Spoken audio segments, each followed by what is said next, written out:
வணக்கம் ஃப்ரெண்ட்ஸ். நான் இன்றைக்கி மீஷோலேருந்து ஒரு ப்ராடக்ட் தாங்க வாங்கியிருந்தேன். அந்த ப்ராடக்ட் வந்து ஏற்கனவே ஒரு ப்ராடக்ட் வாங்கியிருந்தேன். அது கொஞ்சம் வேறு மாதிரியான ப்ராடக்ட். அது ரொம்பவே பிடிச்சு போக தான் இந்த ப்ராடக்ட்டும் வாங்கியிருந்தேன். இது எப்படி வந்திருக்குன்னு கூட தெரியல. அண்ட் என்ன மாதிரி இருக்குன்னு கூட தெரியல. ஸோ பிரித்து பார்த்தா தான் தெரியும். இதோங்க இந்த ப்ராடக்ட் தாங்க. இது என்னென்னு பார்த்தீங்கன்னா ஷெல்ஃப் லைனர் தான். நம்ம ஷெல்ஃபுக்கெல்லாம் வந்து நியூஸ் பேப்பர் போடுறதுக்கு பதிலாக இல்லை வேறு ஏதாவது பேப்பர்ஸ் போடுறதுக்கு பதிலாக இந்த மாதிரி போட்டுட்டோம் அப்படின்னா ரொம்ப நீட்டாக அழகாக இருக்கும். அண்ட் எடுத்து நம்ம க்ளீன் பண்ணுறதுக்கு கூட ரொம்ப சூப்பராக இருக்கும். லாஸ்ட் டைம் வாங்கினது ரொம்ப சூப்பராக இருந்ததுனால தான் இந்த ப்ராடக்ட் வாங்கியிருந்தேன். இதை பாருங்கள், இந்த க்ரே கலர் தான் நான் இப்போ புதுசாக வாங்கினது. இந்த ஒயிட் ஷீட் வந்து ஏற்கனவே வாங்கியிருந்தது. ஸோ இந்த ஒயிட் ஷீட்டும் இந்த க்ரேவும் வந்து கொஞ்சம் வந்து வேறு மாதிரி இருக்குது. என்னென்னு பார்த்தீங்கன்னா இந்த ஒயிட் ஷீட் வந்து நல்ல பிளாஸ்டிக் பேப்பர் திக் பிளாஸ்டிக்கில் இருக்குது அண்ட் டிரான்ஸ்பரண்ட்டாக இருக்குது.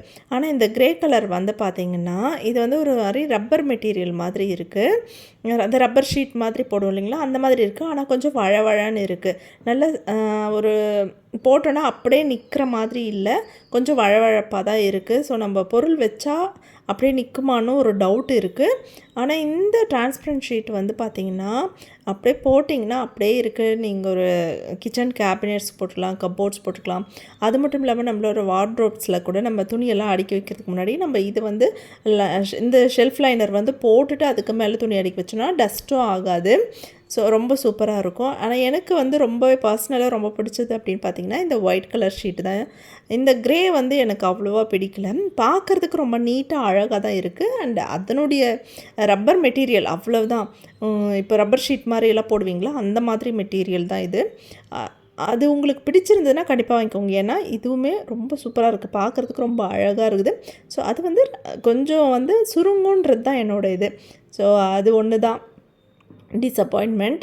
மற்றபடி பார்த்திங்கன்னா அதனுடைய குவாலிட்டியில் அது பெஸ்ட்டாக இருக்குது, இதனுடைய குவாலிட்டியில் இது பெஸ்ட்டாக இருக்குதுன்னு தான் சொல்லுவேன். ஸோ குவாலிட்டி வைஸ் அதுக்கு வந்து இருக்கிற குவாலிட்டி வந்து ரொம்பவே சூப்பராக இருக்குது. ஆனால் எனக்கு பர்சனலாக பிடிச்சது வந்து இந்த டிரான்ஸ்பரண்ட் ஷீட்டு தான். ஏன்னா இது போட்ட மாதிரி நிற்கும். ஸோ அதுக்காக தான் சொல்கிறேன். ஸோ நான் இதனுடைய லிங்க் வந்து ரெண்டுத்தோட லிங்க்குமே நான் டிஸ்கிரிப்ஷனில் கொடுக்குறேன். உங்களுக்கு எது பிடிச்சிருக்கோ அது பார்த்துக்கோங்க. காஸ்ட் வைஸ் நீங்கள் பார்ப்பீங்க, ரிவ்யூஸ் போய் பார்த்து தெரிஞ்சுக்கோங்க. உங்களுக்கு எது பிடிக்குதோ அது வந்து வாங்கிக்கோங்க. க்ரேவுமே பார்த்திங்கன்னா பார்க்க ரொம்ப நீட் லுக்காக இருக்குது, அழகாக இருக்குது. போட்டால் நிஜமாகவே நல்லாவே இருக்கும். ஆனால் என்னென்னா நம்ம அப்பப்போ அடியில் வந்து ஏதாவது இந்த டபுள் சைட் டேப்லாம் போட்டுட்டு அது மேலே ஒட்டிட்டிங்கன்னா கண்டிப்பாக நகர்ந்து வரவே வராது. அந்த மாதிரி வேணால் ஒட்டி விடலாம். டபுள் சைட் டேப் போட்டு ஒட்டிட்டு அப்படியே அது மேலே அப்படியே ஒட்டி விட்டுட்டோம் அப்படின்னா கண்டிப்பாக நகர்ந்து வராது. ஸோ பார்க்குறதுக்கு ரொம்பவே சூப்பராக இருக்குது. உங்களுக்கு டிரான்ஸ்பரண்ட் வேண்டாம், எனக்கு இந்த மாதிரி கவர்டாக தான் வேணும் அப்படின்னு நினச்சிங்கன்னா இந்த மாதிரி ஷீட் வாங்கிக்கோங்க. இல்லை டிரான்ஸ்பரண்ட்டே எனக்கு ஓகே தான், எனக்கு போட்டால் அப்படியே நிற்கணும்னு நினச்சிங்கன்னா இந்த மாதிரி டிரான்ஸ்பரண்ட் ஷீட் வாங்கிக்கோங்க. ரெண்டுத்தோட லிங்க்குமே வந்து நான் டிஸ்கிரிப்ஷனில் கொடுத்துருக்கேன், போய் செக் பண்ணி பார்த்துக்கோங்க. இந்த வீடியோ உங்களுக்கு பிடிச்சிருந்துன்னா வீடியோக்கு ஒரு லைக் கொடுத்துக்கோங்க. அப்படியே இந்த 2 ப்ராடக்ட்டில் எது உங்களுக்கு பிடிச்சிருந்தது அப்படின்னும் கமெண்ட் செக்ஷனில் மறக்காமல் கமெண்ட் பண்ணுங்கள். தேங்க்ஸ் ஃபார் வாட்சிங்.